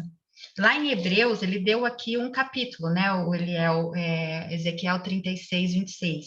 Mas em Hebreus, que é um livro que eu li, eu comecei a rabiscar quantas vezes repete isso. Hoje, se ouvirdes a sua voz, não endureçais o vosso coração. E esse é um texto também que está lá em Salmos. Então, a Bíblia fala constantemente de ouvir a voz e não endureçais o coração. Não é que Deus é maldoso de causar, mas frente à presença de Deus, a gente tem duas posturas: ou ouvir a voz de Deus ou endurecer o coração. O faraó resolveu endurecer o coração porque ele se achava o rei, né? Ele se achava uma divindade. Ele não quis ouvir a voz do outro Deus, porque ele era considerado um Deus. Então, ele se colocou ali, segundo a própria vontade, endurecendo o coração. Então, frente à presença de Deus, a gente tem isso. Então, na Bíblia vai ter muito isso. Não é que Deus causa, mas frente à presença causadora de Deus, a gente pode ter essas duas posturas. Só queria complementar isso. É a questão do sol, né? O sol está ali, ele vai fornecer a luz e a energia necessária. Uns serão como a cera, né? Serão amolecidos por esse sol, outros serão endurecidos por ele, né? Uma questão da matéria, ou seja, nós vamos tomar essa decisão, escolher o que servir, o que seguir, que foi o que aconteceu com o povo. E já terminando, pode avançar um aí, Rodolfo? Essa foi, capítulo 11, como eu falei, foi a última chance. Deus, ele falou para Moisés, Moisés falou para o povo: e agora, como assim os primogênitos vão morrer? Será que não tem uma esperança para nós, Moisés? E aí Deus, ele vai instituir a Páscoa. Hoje a gente conhece a Páscoa, mas quando ela foi instituída, essa palavra Páscoa significa passagem, porque Deus iria visitar ali os egípcios e todo o povo, e iria passar por cima de algumas casas. Ou seja, por que ele passaria, né? Porque viria então a morte dos primogênitos. E algumas casas ele iria pular. Que casas seriam essas? O relato bíblico, lá em Êxodo capítulo 12, eu coloquei os versos, depois a gente vai encaminhar para vocês, mas lá no capítulo 12, diz que eles iriam sacrificar um cordeiro, iriam pegar o sangue daquele cordeiro, e eles iriam passar o sangue dos cordeiros no batente da porta, como está a imagem desse homem aqui, passando o sangue no batente da porta. Mas por que isso? Por que colocar o sangue no batente da porta? A casa deles, tanto dos egípcios quanto dos hebreus, era muito simples, era feita de material simples, mas as portas não. Por quê? Porque era o único lugar em que eles poderiam, se você talvez não fosse um faraó, um sacerdote, alguém da realeza, você poderia talvez então ter o seu nome lembrado. Então eles construíam, vocês podem ver aí essas imagens, esses são os batentes das portas egípcias. Você pode ver ali os umbrais, né, que existiam ali os nomes das pessoas que moravam naquela casa. Então, o batente da porta apresentava ali, então, o nome deles, as pessoas que moravam ali. E muitos hebreus tinham essa cultura, já haviam aderido a essa cultura. E lembra que o nome é para que eles não fossem esquecidos no além. E olha o que Deus pede: eu quero que vocês apaguem tudo isso. Eu quero que vocês tenham fé em mim e vocês pintem o batente da porta. Ah, Senhor, mas eu aprendi isso com os meus pais. Bom, é uma decisão sua. Se você crê em mim, você vai pintar tudo isso que você escreveu e vai crer que esse sangue que você pintou vai te proporcionar a vida, né? Que o anjo passará por você, Páscoa, né? A passagem. E para você ter uma ideia, muitos egípcios fizeram isso. Se você acompanhar, pode passar, Rodolfo? Vai ter uma imagem aqui. Isso daqui foi o que aconteceu naquela noite. Isso é uma gravura de 1865, que retrata um pouco do que aconteceu ali de fato naquela noite. O anjo passou e morreu os primogênitos ali. Foi um ato de justiça, né? Lembra-se, os filhos estavam sendo mortos, mas Deus foi dando chance, chance, chance. Deus falou assim: olha, Israel é o meu primogênito. Então liberta ele ou o seu primogênito morrerá. Então, infelizmente, isso não aconteceu. Pode avançar, Rodolfo? Tem mais um trecho? Então, muita gente pode usar esse texto para talvez falar sobre Deus, dizendo que ele, de fato ele é tirano. Negativo. Olha o que diz a própria Bíblia sobre isso.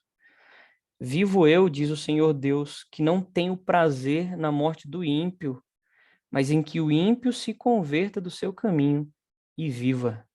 Ou seja, quantas chances Deus dá para a gente, né? Eu lembro do meu pai e quando quando a gente ficava aprontando, ele falava 3 vezes, né? A primeira vez ele falava a segunda, a terceira vez a gente não escapava. Era assim como eu e meu irmão falávamos. Mas ele dava chance. E Deus é um Deus misericordioso que deu várias chances para o povo. Foram 430 anos de oportunidade para os egípcios. Mas o que os egípcios fizeram? Não, vamos escravizar, vamos matar os filhos deles, vamos chicotear eles. E, infelizmente, chegou a hora da justiça de Deus ali para os egípcios. E pode avançar, Rodolfo? Só para você ver, naquele dia, naquela noite, muitos acreditaram na palavra de Moisés, de Arão, e lá em Êxodo capítulo 12, 38, diz assim, que saiu com eles uma mistura de gente que não era israelita. Ou seja, a oportunidade que Deus deu não foi apenas para os hebreus, mas Deus deu para toda a terra do Egito. E muitos ali falaram assim, olha, eu fui salvo por esse sangue, eu fui salvo por esse cordeiro aqui, eu quero poder fazer parte desse povo, eu quero poder ir com vocês para o lugar onde vocês vão adorar o Deus de vocês. E isso aconteceu com muitos deles. E aí, até aqui a minha parte, né, como um seminário, a minha parte vem até aqui, e eu quero saber sobre as perguntas de vocês. Olha aí, Fábio colocou aqui de fato, né, em inglês ele deixa bem essa expressão, né, pass over, passar por cima, que é de fato o que simboliza a Páscoa. Né? Deus, o anjo veio e passou por cima daquelas casas em que tinha o sangue nos batentes da porta. Só para o Rodolfo terminar, então, tem um texto que eu gosto muito, que está lá em Deuteronômios capítulo 6, que é chamado de Shema, que é o Ouve Israel. Né? Lá diz assim, Ouve Israel, o Senhor teu Deus é o único Senhor. E lá nesse mesmo trecho diz assim, essas palavras você vai colocar nos umbrais da tua casa. Isso está lá em Deuteronômio capítulo 6, do verso 6 ao 12. Então, o que o povo tinha que ter agora? Que eles, olha, nós vamos ouvir ao Senhor e o Senhor Deus será o único Senhor. Então, era um convite para os hebreus, para eles se reconciliarem com a aliança, e era um convite para os egípcios, para eles aceitarem a misericórdia divina também. Então, eu abro para vocês têm algo a perguntar, algo a acrescentar, fico à disposição. Eu tenho uma pergunta, Eliel. Pode fazer. Eu estou aprendendo agora, né? E realmente, nossa, eu desconhecia que era Páscoa, né? Esse evento. Tem alguma ligação com a morte de Jesus na Páscoa, por ser primogênito, tudo isso ou não? Tem uma ligação muito forte. Eu não sei se os professores aqui me permitem já dar um spoiler dos estudos futuros, né? Mas tem uma ligação, sim. Nós vamos ver isso muito bem mais na frente, com os estudos messiânicos, e vamos ver que, de fato, esse sangue tem uma ligação muito forte com o que já aprendemos ali também no livro de Gênesis. O início do livro de Gênesis apresenta um cordeiro que é sacrificado, um sangue que é utilizado agora como sendo uma expiação, né? Um sangue que vai mediar uma aliança. E aqui nós encontramos o mesmo. Nós temos um sangue que vai fornecer vida, o sangue do cordeiro que vai fornecer vida, que vai livrá-los do julgamento. Então, como que nós encontramos isso? Nós vamos ver isso mais na frente, sim, a relação que há entre o cordeiro e a figura de Cristo. E essa passagem também seria uma nova passagem, é isso? Sim, tem um... Isso, Ficou. é isso mesmo, é uma nova passagem. Não sei se eu estou indo muito na frente, mas o livro de Apocalipse fala sobre isso. Aqueles que possuem sobre si o sangue do cordeiro. E aí, quem sabe, acho que o nosso estudo, não sei se vai chegar até o Apocalipse, mas se chegar, vai ter mais esse momento, o momento em que, de fato, haverá mais uma passagem, né? Mais uma Páscoa, vou colocar assim. Ah, obrigada, viu? Tá bom? Espero que chegue ao Apocalipse, sim. Bom, aí você tem que falar com o Rodolfo aí, que vai gerenciando tudo isso aí, com eles agora.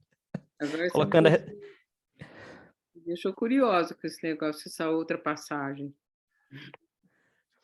Aí tá com o Fábio e o Rodolfo agora aí na próxima. Olha, essa observação foi excelente. Vocês estão conseguindo captar aí a essência das coisas. Aí existe uma Páscoa, que é uma comemoração da passagem, seria da saída, da libertação do Egito. É uma libertação que eles estão conseguindo, e houve ali o símbolo, o sangue do cordeiro como sendo um símbolo, e tudo isso daí é uma coisa simbólica, simboliza uma coisa que vai acontecer mais adiante. Então, conforme algumas coisas que a gente já foi vendo aqui, elas apontavam para o que aconteceria no futuro. Tá? Nós temos aqui um símbolo para o sacrifício de Cristo, o sangue de Cristo, que vai ser uma libertação também vai libertar. Ali existe uma libertação do Egito. O sangue de Cristo é para causar a libertação do pecado. E acho que é suficiente dizer que isso daqui é um simbolismo que aponta para a morte de Jesus, porque depois a gente vai ter um estudo aí que é com o Fábio, que é sobre o tabernáculo, e ali é o auge do simbolismo aqui no Antigo Testamento, e ali vocês a gente vai colocando aqui uma coisa de cada vez que tem um significado, né? Ali eu diria que é o auge que a gente vai poder entender ali a Páscoa mais o tabernáculo e o que passou a ser aí a Páscoa depois do Novo Testamento. Rodolfo, eu só queria complementar rapidinho, que foi linda essa pergunta da Roberta, porque assim, ela já está fazendo a análise que a própria Bíblia propicia, vai ser cada vez mais natural isso. Foi lindo de ver, porque você vai fazendo relações, instantaneamente já vem assuntos, e lembra que a gente falou de Abraão, quando Deus mostrou para ele o que ia acontecer. A gente viu também a questão do Isaac, que estava falando ali de Jesus. Então, a Bíblia vai ampliando, através da própria narrativa e das histórias que ela contém, grandes conceitos apontando sempre para Jesus.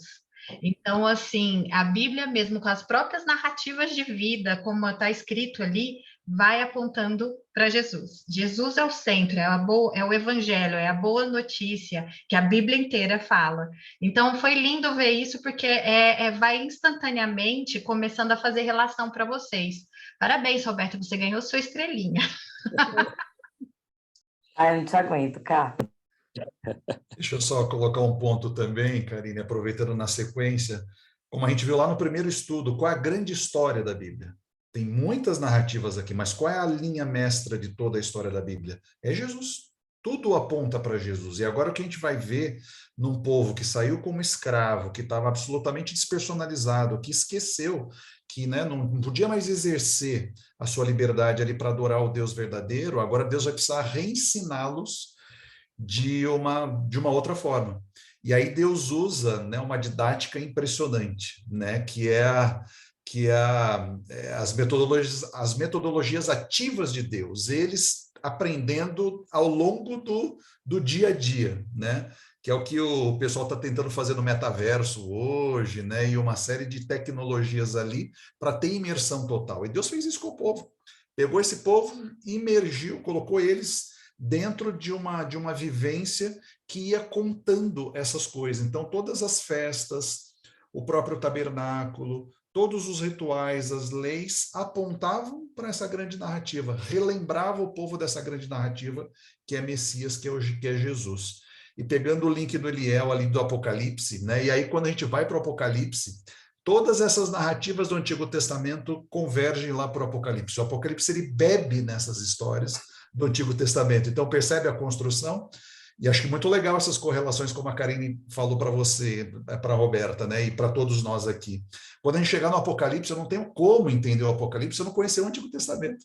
Né, como essas narrativas foram construídas e o que estava explicando, falando do Messias, que agora o Apocalipse, como a terceira grande libertação, vem agora definitiva, né, vem trazendo tudo isso que foi ensinado antes, né, foi colocado antes. Acho bem legal essa correlação de vocês aí. Então, olha só para ficar destacado aqui, para ajudar a juntar os pontos aí de novo mais para frente, né? Então, teve aí morte de primogênito, tudo isso relacionado com libertação, né? Teve morte de uma coisa que não tinha nada a ver com nada, que era o cordeirinho aí, então eles mataram um cordeiro, e o sangue desse cordeiro serviu para a libertação, ele cobriu os umbrais das portas, tá?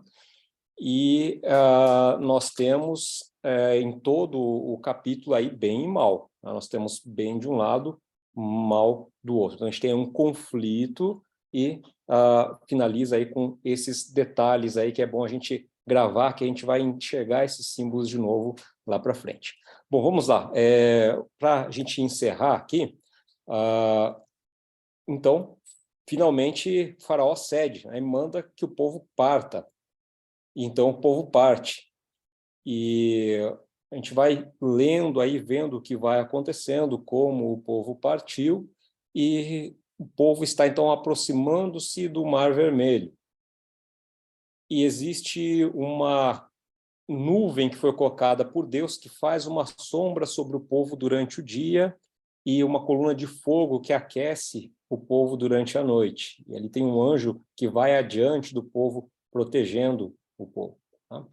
Mas, então, o faraó se dá conta de que agora o Egito está totalmente desgraçado, sem os próprios primogênitos, sem alimento e sem a mão de obra, sem os escravos.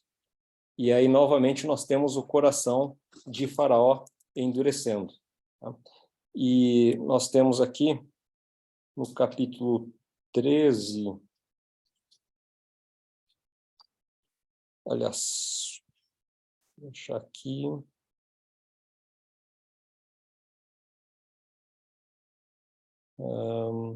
Aqui, capítulo 14, verso 5. Sendo, pois, anunciado ao rei do Egito que o povo fugia, mudou-se o coração de Faraó e dos seus oficiais contra o povo, e disseram: que é isto que fizemos, permitindo que Israel nos deixasse de servir? E aprontou Faraó o seu carro, tomou consigo o seu povo, tomou também 600 carros escolhidos e todos os carros do Egito com capitães sobre todos eles. Porque o Senhor endureceu o coração de Faraó, rei do Egito, para que perseguisse os filhos de Israel. Porém, os filhos de Israel saíram afoitadamente. Então, agora, os egípcios começam a perseguir e o povo de Israel chega nessa posição. Existe o mar à frente e está vindo o exército de Faraó atrás. E o povo de Israel tinha ficado bastante tempo ali no Egito. Tá? Eles cresceram ali no Egito entre aquelas diversas divindades, então é natural que haja um certo problema de fé entre esse povo. Tá? E o que nós vamos observar aqui é a forma como eles reagiram ali. Então, nós temos aqui no verso 11 do capítulo 14 em diante. Disseram a Moisés: será por não haver sepulcros no Egito que nos tiraste de lá para que morramos neste deserto? Por que nos trataste assim, fazendo-nos sair do Egito? Não é isso o que dissemos no Egito? Deixa-nos para que sirvamos os egípcios? Pois melhor nos fora servir os egípcios do que morrermos no deserto. Moisés, porém, respondeu ao povo: não temais, aquietai-vos e vede o livramento do Senhor, que hoje vos fará porque os egípcios que hoje vedes, nunca mais os tornarei a ver. O Senhor pelejará por vós, e vós vos calareis. Então, Moisés está ali tentando injetar um pouquinho de confiança naquele povo. Seguindo aqui,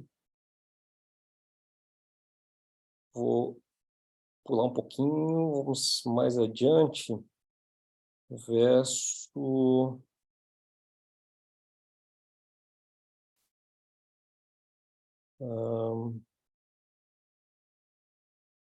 aqui. Verso 15, continuando na sequência, vamos... disse o Senhor a Moisés, por que clamas a mim? Dize aos filhos de Israel que marchem. Esse é um ponto importante aí.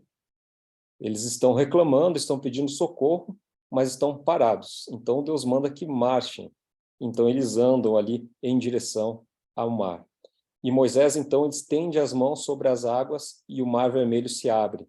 E o povo de Israel passa em terra seca e atravessa o mar. E atrás do povo de Israel vem o exército de Faraó. Quando o povo já está do outro lado, então Moisés abaixa o seu cajado e o mar se fecha e consome ali todo o exército de Faraó. Então nós temos aqui agora o povo do outro lado, livre finalmente da escravidão. E se você seguir um pouquinho mais ao capítulo 15, nós temos o povo de Israel louvando a Deus com cânticos e agradecendo. Essa alegria do povo de Israel não vai durar novamente muito tempo. Vai ter um pouquinho também de falta de fé novamente e, enfim, vai ter muito aprendizado durante todo o período em que esse povo vai ficar ali no deserto. Mas esses detalhes a gente deixa aí para os próximos estudos. O que eu gostaria de terminar aqui esse estudo é com essa frase, esse verso 15 do capítulo 14. Então disse o Senhor a Moisés, por que clamas a mim? Dize aos filhos de Israel que marchem. O que nós notamos aqui em todo o tempo, ali na preparação de Moisés para a sua missão e tudo mais? Nós vemos que cabe bastante a fé, é necessário crer, mas é necessário alguma ação também. Existe aí um tempo de orar, um tempo de pedir, mas existe o que você pode fazer, o que você deve fazer também. E é necessário essa ação. Ali parecia tudo impossível, mas o povo de Israel precisava marchar em direção ao milagre para que Deus pudesse realizar esse milagre. Então, algo pode parecer bastante impossível. O que a gente vem notando de todas as realizações de Deus aqui é que não é só ficar pedindo e não vai vir tudo de graça. Você deve pedir, na sequência você deve confiar e você deve agir. Então, não é só pedir, não é só confiar, é pedir, é confiar e é agir também. É necessária a ação. Muito do que nós pedimos está dentro da nossa capacidade de realizar. E no restante Deus vai completar. Então eles tinham que marchar até o mar. Deus abriria o mar para que eles passassem. E é isso que a gente espera que ocorra também durante a nossa vida. Que nós possamos não só reclamar, não só pedir, mas também confiar e também agir. Bom, eu estendo de novo a palavra aí para o grupo, se alguém quiser fazer mais alguma pergunta, se alguém quiser fazer mais alguma observação. Agradeço muito aí o Eliel por ter aceitado dar uma força para a gente aí nesse estudo. E Karine, Fábio, vocês também quiserem mencionar alguma coisa, quiserem complementar, fiquem à vontade. Eu queria convidar o Eliel para participar. Eliel, por favor, se você sinta-se muito convidado a participar com a gente aqui. Foi muito bom te ouvir, muito conteúdo, e foi um prazer ter você aqui. Eu falei para o Rodolfo, falei, nossa, Rodolfo, mas são 15 capítulos, Rodolfo, tudo para 1h30. Um capítulo dá 1h30 só um capítulo. Pois é, né? O nosso original eram 18 aí, daí eu eliminei, tinha deixado 15, aí hoje eu eliminei mais um, deixei 14, tá? Então foi até o 14. Mas, pessoal, tem muita coisa bonita para você aprender, para estudar, e tem muitas lições para a vida que a gente encontra ali também. Então, eu convido a você, se tiver um tempinho, dê uma lida, né? Acho que vocês têm um grupo para contato, né? Manda mensagem pro, não entendi tal coisa. Eu acho que essa relação professor-aluno, assim, eu acho que é legal. E vocês estão juntos aprendendo. Nós aprendemos também, porque a gente tem que estudar, analisar. Então, isso é muito bom ter esse momento com vocês. Muito obrigado pelo convite também.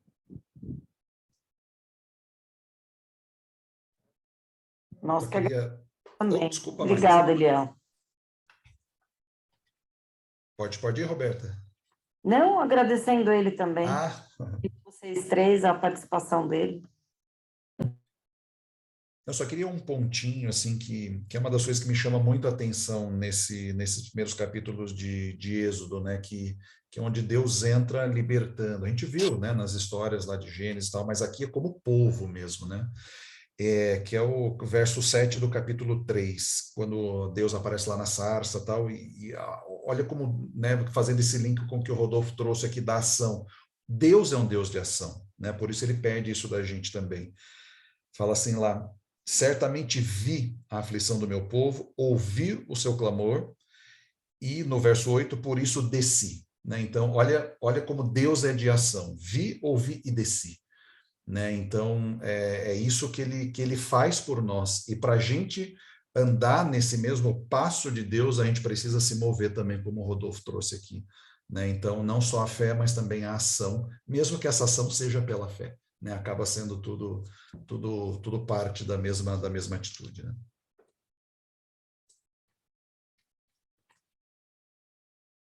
Bom, se ninguém tiver mais nada, eu devolvo aqui a palavra para a Karine, que é a mestre de cerimônia de todos os nossos estudos aqui. É com você, Karine. Então, eu vou deixar para você fazer a oração. Eu só vou terminar com uma frase. Eu nem ia falar isso, mas depois que o Fábio terminou, eu tenho que falar isso. A importância de clamar a Deus, né? De pedir, né? O que a gente falou no começo, falando aqui no final. Deus ouviu o clamor. Então, assim, a importância da gente clamar, a importância da gente pedir. E tem um versículo que eu gosto muito, que está em 2 Crônicas 7,14, que fala assim: se o meu povo, que se chama pelo meu nome, se humilhar e orar, buscar a minha face e se afastar dos seus maus caminhos, dos céus eu o ouvirei, perdoarei o seu pecado e curarei a sua terra. Eu acho lindo esse versículo que diz que Deus está ali o tempo todo disponível, né? E que ele sempre está pronto a descer, ouvir e descer, sempre ele vindo até nós, né? Que a gente já falou em outros textos também. Então, a importância da gente estar sempre clamando e pedindo para Deus, né? E devolvo para você orar, Rodolfo, para a gente. Ok, obrigado. Oremos. Querido Deus, muito obrigado por mais esta oportunidade que tivemos de estudarmos um pouco mais acerca da sua palavra. Ajude-nos, Senhor, a termos sempre em mente as formas, o que devemos fazer para estar ao seu lado e a podermos ter sempre a sua palavra a nos ajudar. Abençoe-nos, perdoe nossos pecados e nos prepare para as nossas demandas, para as nossas atividades e para os desafios que enfrentamos no nosso dia a dia. É isso que nós lhe pedimos e agradecemos também, em nome de Jesus. Amém. Muito obrigada, pessoal. Boa noite para vocês. Boa noite, pessoal. Boa noite. E até daqui a 15 dias. Eu vou colocar uma mensaginha já. Boa noite, pessoal. Jane, boa noite. Oi, Boa noite. Tava aqui. Boa noite, pessoal. Feliz Boa ano noite, novo para obrigada. todos. Bem-vindos ao nosso grupinho de novo. Boa. É isso aí. Tchau, gente. Boa noite. Tchau, gente. Tchau, tchau. Tchau.